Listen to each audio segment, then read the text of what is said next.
Salut tout le monde, j'espère que vous allez toutes et tous bien. Donc, de retour aujourd'hui, car chose promise, chose due, je vous avais dit qu'un gros dossier sur la guerre au Mali allait arriver, et évidemment les relations, les conséquences que ça a sur les relations entre le Mali et l'Algérie, le Mali et la France, bref. On va analyser tout ça aujourd'hui. Avant cela, je t'invite d'ores et déjà, avant que je n'oublie, à liker cette vidéo, à t'abonner, à commenter aussi, à me laisser ton avis, que tu sois d'accord ou pas d'accord, ou partiellement d'accord.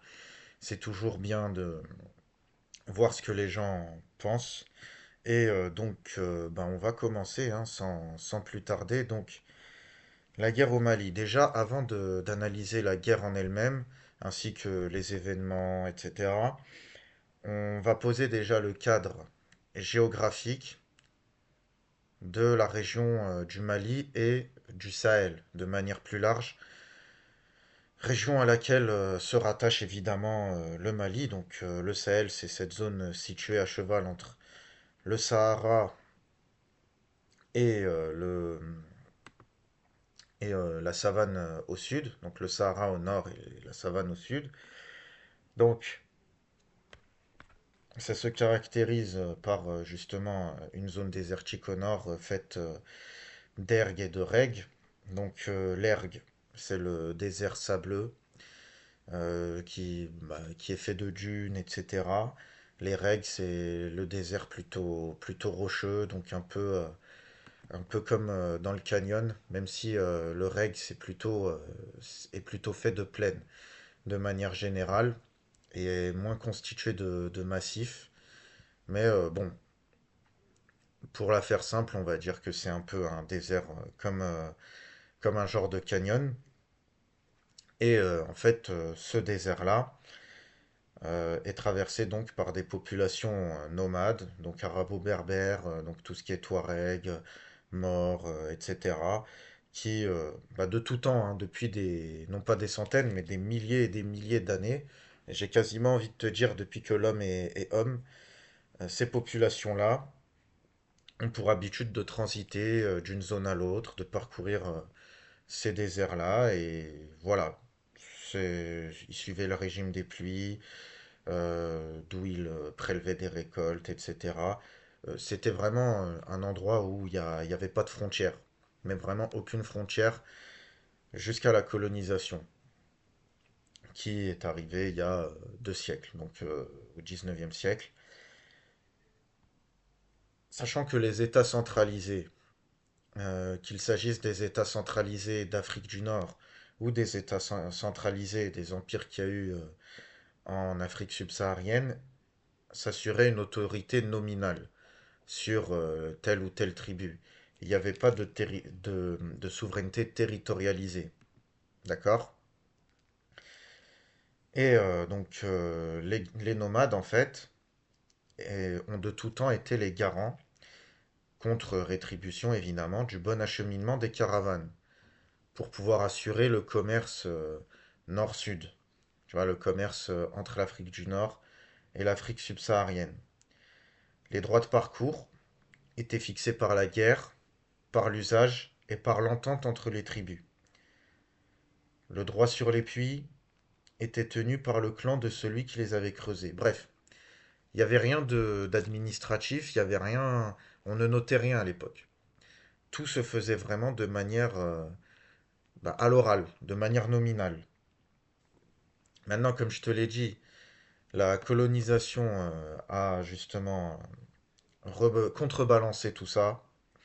Et il y a eu notamment la conférence de Berlin, qui s'est tenue à cheval entre les années 1884 et 85, qui ont tracé les frontières en Afrique, notamment en Afrique noire. Et là, je te le dis, la conférence de Berlin, pour t'expliquer, c'est comme si tu avais un gâteau que tu coupais en plusieurs parts, et chacun prend sa part, chacun se sert. C'est exactement ça.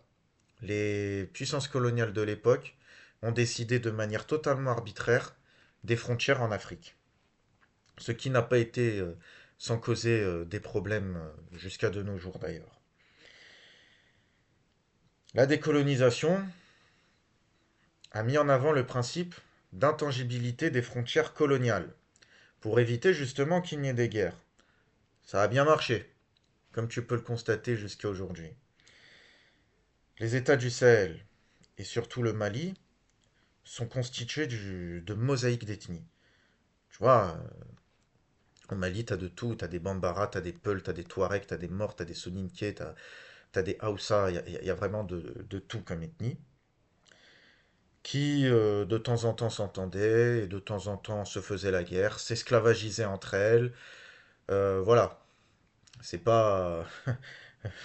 c'est pas tout le monde il est beau, il est gentil, non. Il y a des ethnies qui en oppressent d'autres.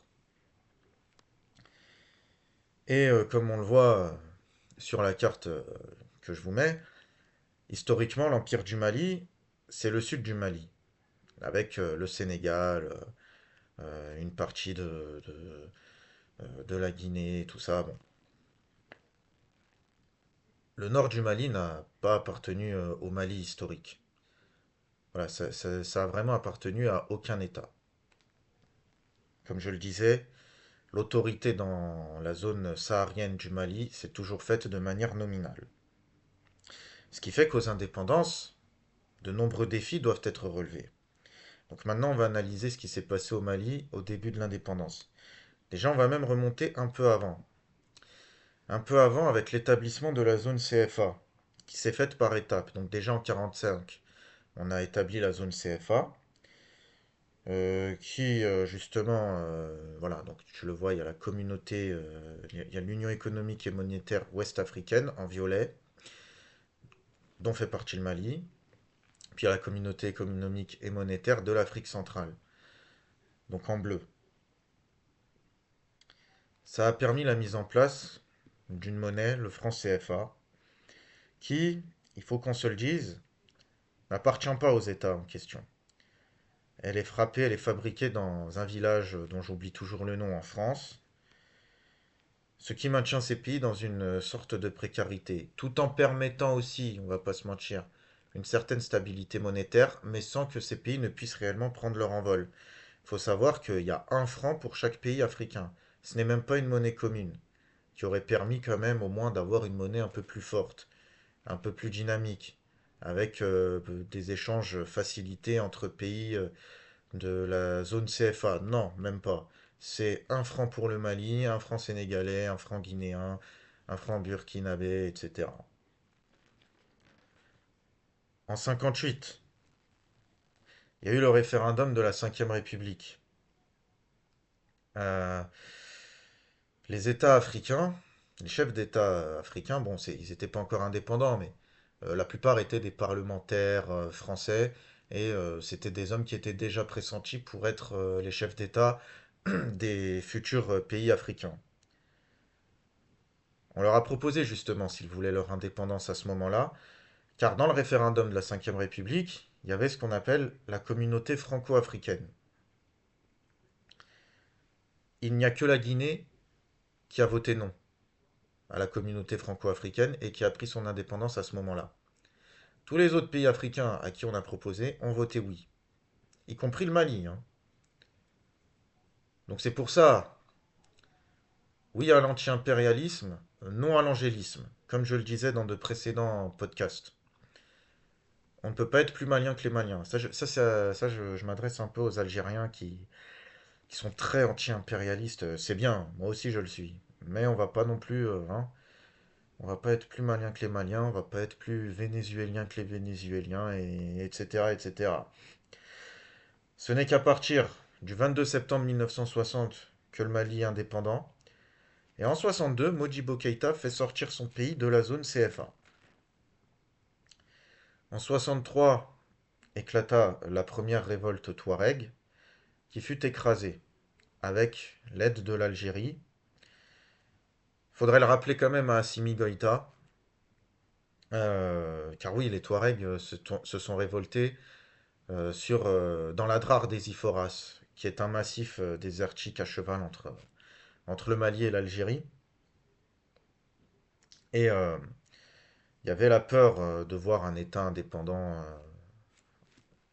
en plein Sahara qui fut ravivé justement pendant la guerre d'Algérie avec le projet français d'OCRS, l'Organisation commune des régions sahariennes, qui fut élaboré euh, suite à la découverte de pétrole par la France en Algérie.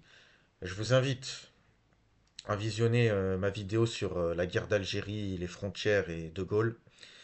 Vous allez avoir le lien en haut à droite ou en haut à gauche de votre écran. Je ne sais pas, donc là. Et donc on reprend. Mais voilà, c'est pour de plus amples informations sur tout ce qui est au CRS et problèmes frontaliers dans cette zone-là. Bref, on reprend. Donc il y a eu de nombreuses révoltes ensuite, hein. Voilà, entre-temps, Modibo Keïta bah, s'est fait trahir par sa, sa garde rapprochée, entre guillemets, hein, ses généraux. Il y a eu plusieurs révoltes de Touaregs jusqu'à l'année 1991 avec le pacte de Tamanrasset. Donc déjà à ce moment-là, l'Algérie quand même essayait d'aider le Mali à être stable.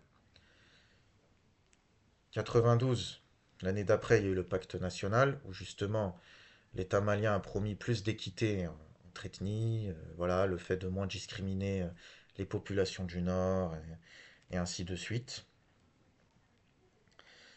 Sauf que par la suite, bon, il y a eu le terrorisme en Algérie avec le GIA qui est la branche algérienne d'Al-Qaïda, qui est ensuite muté en AQMI, Al-Qaïda au Maghreb islamique, à partir de 2008, et dont des chefs était Adrali, qui était justement un ancien chef touareg de l'Azawad, et qui, à force de voyager un peu partout, pour ne pas dire faire la guerre un peu partout, s'est radicalisé au fil du temps et s'est rallié à AQMI. Et il a ensuite fondé Ansar Dine, qui, voilà, pour te la faire simple, c'est AQMI au Mali. Et donc, en 2011, il y a eu les printemps arabes, avec la mort de Muammar al-Kadhafi, qui permet malheureusement au terrorisme de se répandre dans toute l'Afrique du Nord, dans tout le Sahel. Il faut bien comprendre que la Libye aidait beaucoup les tribus nomades dans la région, que ce soit les tribus Touareg, les tribus Maures, les tribus Toubou aussi au sud de la Libye. Il a beaucoup, il aidait beaucoup aussi en aide publique au développement les différents États, donc le Niger, le Mali, avec des arrière-pensées, bien sûr. C'est une diplomatie économique, mais voilà, ça permettait à ces pays de rester un tant soit peu stables.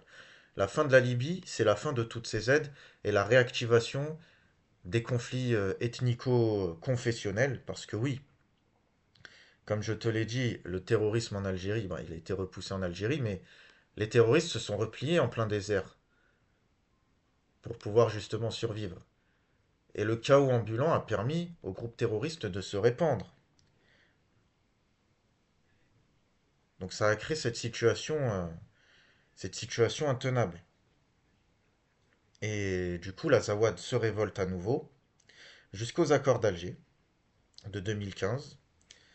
Donc les accords d'Alger qui voilà, ont permis justement de stabiliser la situation au Mali, au moins au nord, et ont permis justement au Mali et aux troupes françaises qui avaient été appelées par le Mali de ne se concentrer que sur les terroristes.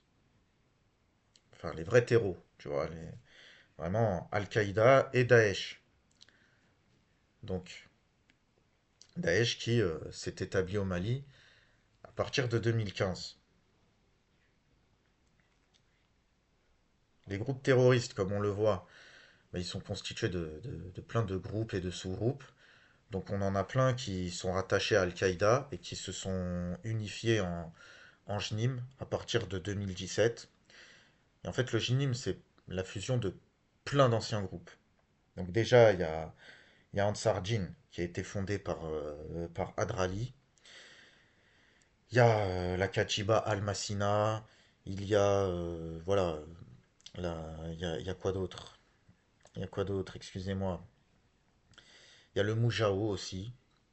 Bref, il y en a tout plein. Et en fait, en 2017, ils fondent le JNIM. Voilà, histoire d'avoir un groupe encore plus fort. Et tu as aussi Daesh, d'un autre côté, voilà, dont, avec l'apparition de l'État islamique dans le Grand Sahara, dont les membres sont issus de la Katiba al-Mourabitoun, qui faisait allégeance à Al-Qaïda, tandis que les membres de la Katiba al-Mourabitoun, ayant fait défection, eux, ont préféré faire allégeance à l'État islamique. Ces groupes terroristes qui, de temps en temps, se font la guerre et de temps en temps se font la paix. Ça dépend. Quand leurs leaders se connaissent entre eux, ils ont de bonnes relations. Quand leurs leaders ne se connaissent pas entre eux, en règle générale, c'est la guerre, ce qui pousse notamment l'armée française qui est intervenue au Mali à partir de 2013 avec l'opération Serval, puis 2014 avec l'opération Barkhane, à justement s'en prendre aux leaders pour qu'ensuite il y ait du grabuge entre groupes terroristes. Donc il y avait plus de 5000 hommes déployés avec l'opération Barkhane, mais ça avait ses limites, parce que comme toute armée régulière, l'armée française ne gérait que les problèmes sécuritaires, et non pas les problèmes politiques. Or, après la sécurité, il fallait apporter une solution politique. Sauf que, malheureusement, l'État malien ayant ses limites, la solution politique n'a pu être trouvée, ce qui aura des conséquences par la suite. On va le voir. Donc, à partir de 2020, il y a eu un premier coup d'État au Mali, donc le 18 août 2020, puis un an plus tard, le 24 mai 2021, il y a eu celui qui mit en place au pouvoir le fameux Assimi Goïta. Donc la France est chassée. Assimi Goïta ne veut pas compter sur l'aide française. Et Pompon-sur-la-Garonne, début 2024, Goïta sort de manière unilatérale des accords d'Alger. Les accords d'Alger qui, comme je le disais, garantissaient au moins la paix avec l'Azawad, ce qui permettait à l'État malien de se concentrer uniquement sur les groupes terreaux, donc Al-Qaïda et Daesh, le JNIM et le IGS, État islamique dans le Grand Sahara. À partir du moment où il sort, où le Mali sort des accords d'Alger, donc ils ont affaire à la fois à l'État islamique, au JNIM, mais également aux Touaregs, qui reprennent le combat, qui sont amalgamés avec les terroristes du JNIM, alors que c'est des Maliens. L'État malien, qui voilà, a rejeté l'aide française, a préféré compter sur une troupe de mercenaires, Wagner. Ils ont appelé Wagner, désormais rebaptisé Afrika Korps. Pour info, Afrika Korps, c'était aussi le nom de l'armée nazie du temps de la Seconde Guerre mondiale en Afrique, qui était dirigée par Rommel. Comme quoi, il y a des signes qui ne trompent pas. Donc ils ont appelé Wagner.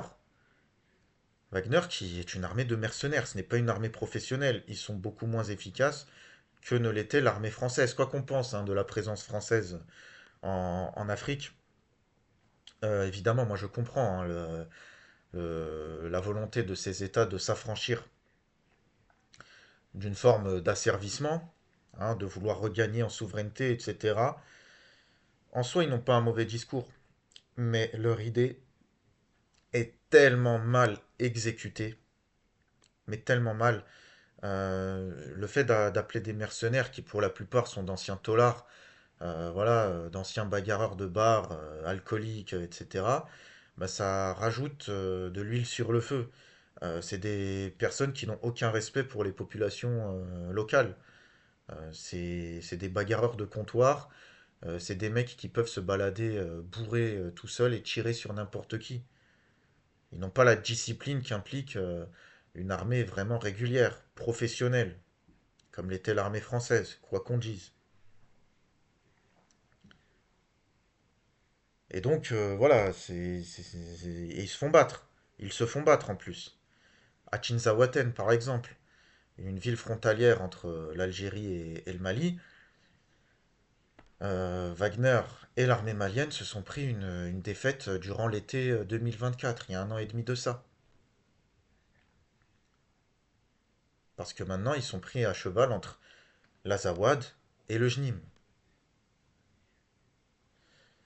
Assimi Goïta n'a de cesse de provoquer l'État algérien. Il se fâche avec tout le monde. Il sort de l'accord d'Alger et il accuse l'Algérie de soutenir les terroristes. Terroristes qu'il confond entre Azawad et Jnim, encore une fois. Bref. Il envoie un drone au nord du Mali, que l'Algérie détruit directement. Et puis, il fait du cinéma.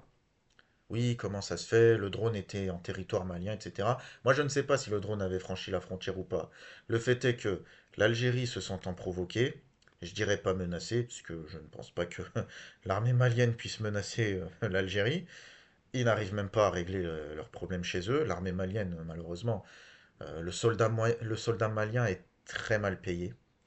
Très mal payé. Il y a du racket par les officiers maliens de leurs propres soldats.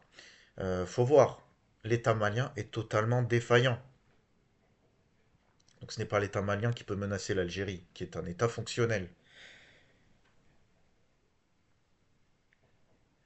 Et donc voilà. Et un État failli comme le Mali ne peut pas apporter de solution politique. Là où le JNIM, lui, répond à cette problématique.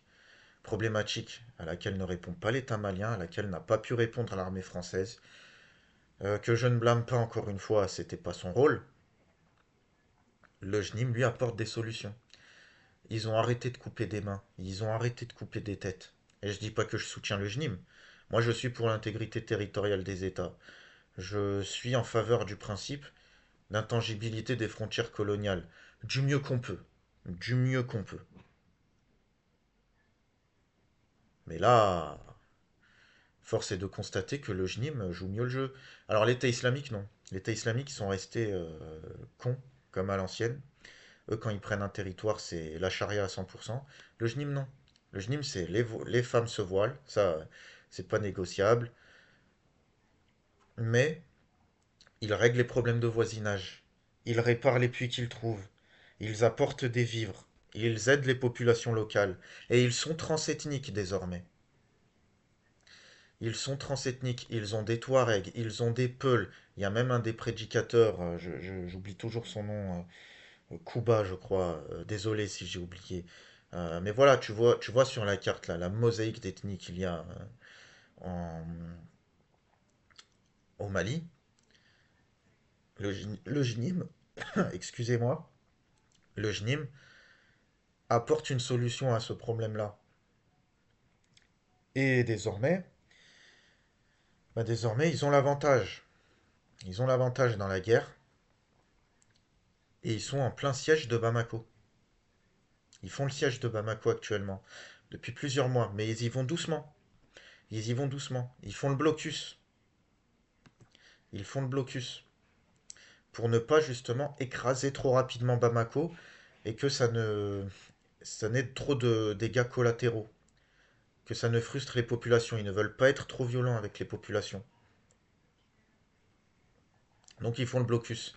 Ce qui explique toutes les files interminables, les queues interminables de gens pour se ravitailler en essence, etc. Parce que oui, Bamako, ça reste une capitale. Quand tu as un commerce, ben, tu as besoin de, voilà, pour t'approvisionner en marchandises et tout ça, ben, tu as besoin d'être véhiculé et tout. Bref. Donc ils y vont doucement avec le blocus, avec le siège. Ils font déjà un blocus, ils attaquent petit à petit, ils essayent de ne pas trop froisser les populations. Là où, on va pas se mentir, l'État malien a été totalement injuste, surtout depuis l'arrivée au pouvoir d'Assimi Goïta. Il a fait le clown.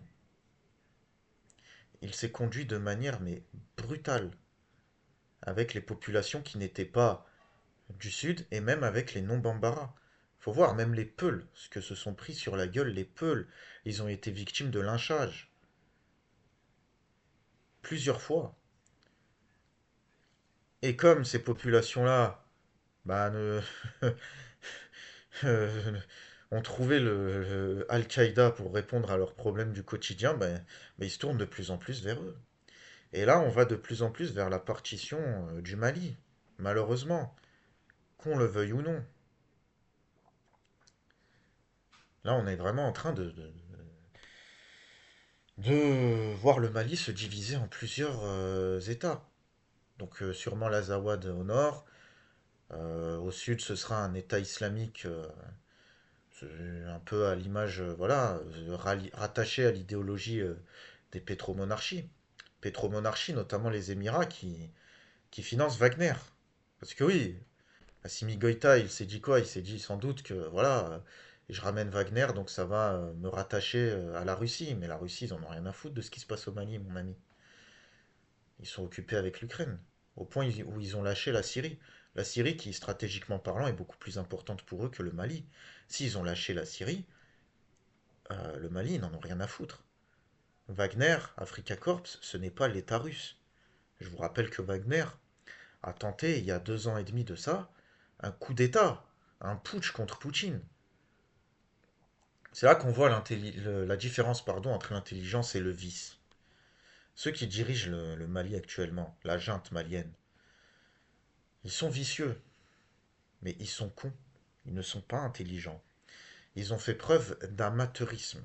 Là, pendant les 4 ans de règne, entre guillemets, d'Assimi Goïta, ils ont fait preuve d'amateurisme. Et Goïta, soit il va se faire...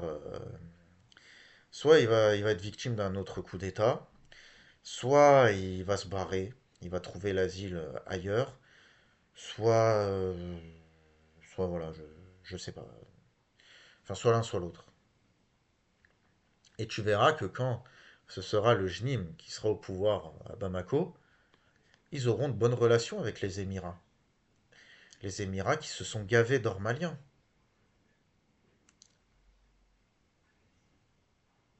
En fait, Assimi Goïta, il a le discours souverainiste, mais dans les faits, il a totalement foiré. Totalement foiré. La junte malienne a tout foiré de A à Z. Ils se sont alliés aux mauvaises personnes. Pour contrer le terrorisme, ils se sont alliés à ceux qui le financent. C'est tellement con. Et c'est malheureux. C'est d'une tristesse. C'est dommage. Ça aurait pu marcher, hein. Ça aurait pu marcher, mais voilà, cette histoire prouve que l'anti-impérialisme, c'est bien, mais c'est fini le temps de la verve, de la ferveur révolutionnaire et militaire. C'est fini le treillis, les képis, la moustache du général. Faut arrêter tout ça, faut arrêter le cinéma. En fait, faut arrêter le cinéma. Il y a besoin de politiciens professionnels pour assurer ce genre de transition entre une situation où tu es sous la domination d'une puissance étrangère qui gère ta monnaie, qui gère la sécurité à ta place, et voilà, une situation de totale indépendance.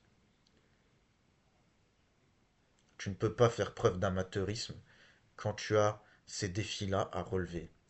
Et la sécurité ne résout pas tout. Il y a besoin aussi de justice, d'équité, de vision de long terme et transethnique. Voilà, c'est pas avec du racisme que tu résoudras tous les problèmes là-bas. Parce que oui, il y a ce problème-là aussi en Afrique, qu'on le veuille ou non, que nous autres anti-impérialisme avons mis du temps à voir, c'est le problème interethnique. Parce qu'il n'y a pas que l'impérialisme. Si l'impérialisme a pu prospérer, c'est justement grâce au clivage entre clans, entre tribus qu'il y a sur place. Ce problème-là, il faut le régler. Ça ne suffira pas de déloger les Français, ou les Anglais, ou les Américains, ou les Chinois, ou les Russes, ou qui tu veux. Le fond du problème passe par le fait qu'il y a vraiment un manque d'intelligence. Il y a besoin d'intelligence avant tout. Et le reste, ça viendra. Le reste, ça viendra. Mais non. Lui, au lieu de tout régler, il se fâche avec l'Algérie. L'Algérie qui n'a pas intérêt à avoir la partition du Mali. Ça pourrait créer des problèmes dans le sud. Enfin, voilà, enfin, Comment, comment être aussi con que l'ont été Assimi Goïta et ses partisans? L'Algérie, les étudiants maliens qui étudient en Algérie, ils ont les études gratuites. L'Algérie a aidé le Mali. Oui, ça, les Maliens, j'en vois beaucoup, des Maliens et des gens de l'AES. L'AES, c'est l'alliance qui a été faite entre les États du Sahel, où il y a eu les coups d'État, donc Mali, Niger, Burkina.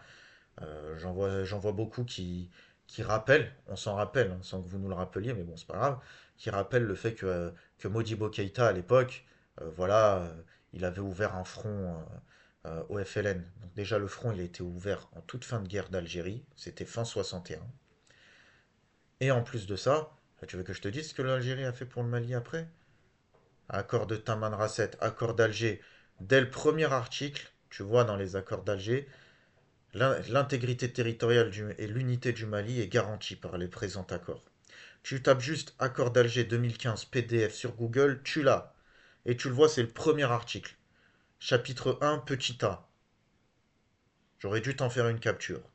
Bon, c'est pas grave. Toutes les aides au développement que l'Algérie a apportées, les dettes effacées auprès du FMI, les apports en nourriture, etc.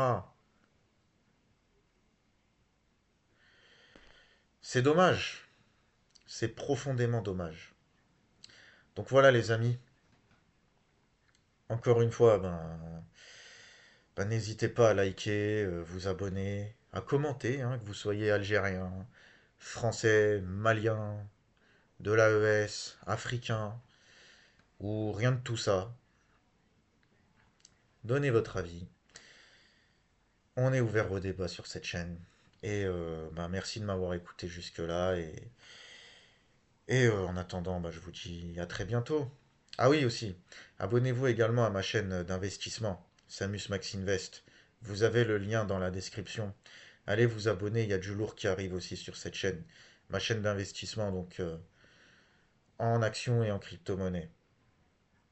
Voilà, donc allez vous abonner et moi je vous dis à très bientôt.